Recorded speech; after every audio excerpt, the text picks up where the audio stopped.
Happy New Year, everyone, from McKinney, Texas, on this beautiful Saturday afternoon, first Saturday in January. Today's topic is the internet and the internet speeds coming into your home. I've just seen a lot of frustrated people this last year posting on Facebook, posting on different sites, complaining about their internet speed, whether it's Frontier, whether it's Spectrum, Time Warner, AT&T.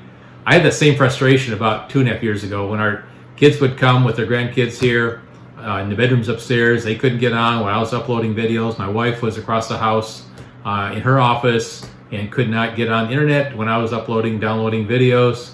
So finally we had to solve this issue. So I spent some time with a guy in Plano at Fry's Electronics, and he came up with 4 things I needed to do. The number one thing was split your router and your modem into 2. Have a separate router and a separate modem. Most people have a combination router modem, but number one was they split them in 2. Second thing is don't use the internet provider's equipment, but buy your own. He recommended Netgear, and I'll explain that in a little bit here. The third thing was get your router as the highest point you can in the room that you're signaling from. So if you're on the first floor and you're trying to signal throughout the house and you have a 2-story home, you'll get that modem and that router at the highest point that you can. And the fourth thing is then increase your internet speed. I was using Time Warner at the time. I had a 50 megabytes per second speed. He said you need to at least get that up to 100 or up to 200. So we actually switched that on Time Warner to the 200 megabyte package. That cost, I think, $30 more a month. But here's a shot right now of where my 2 devices are placed in my office. On the left we have the Netgear Nighthawk AC1900.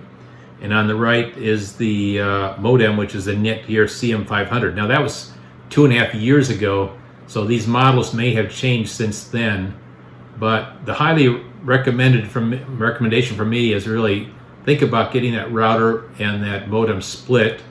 Get it at a good position so it can signal throughout your house. And then also look at your internet speeds.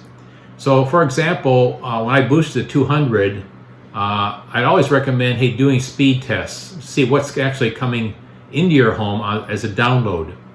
So when you have a 200 megabyte per second download coming into your house, you should most times exceed that or get around that 200. So here's a speed test I did recently showing what's coming into my house as the download, which is above that 200, and then the upload, which was far less than that. But the biggest thing is you need to look at the download speed, which is the signals coming into your house.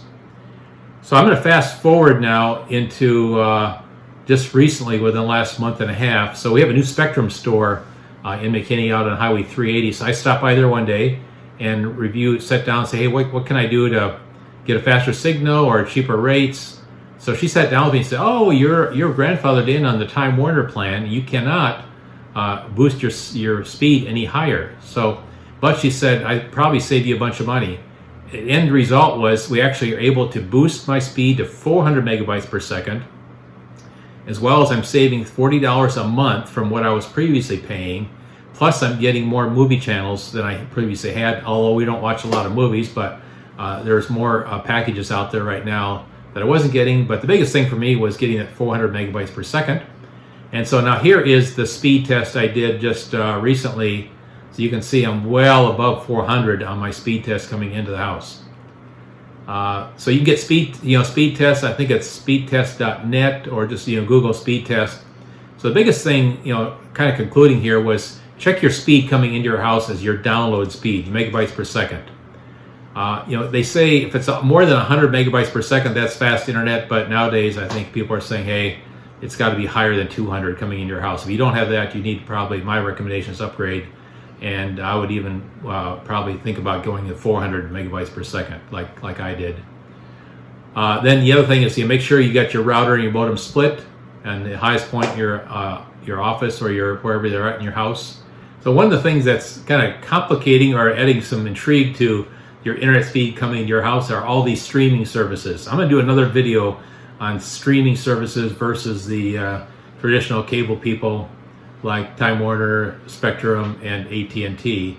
But that's what's happening just in the last, I think, few months. A lot of people are subscribing to the streaming services and not upgrading their internet provider speed coming into their house, and that's causing a lot of delay and buffering. So anyway, I hope this was helpful today. I'll be coming up with another video on the whole streaming services, hopefully in January here. So if you got questions, I'm more than happy to give me a call, send me an email, find me on Facebook. Thanks now.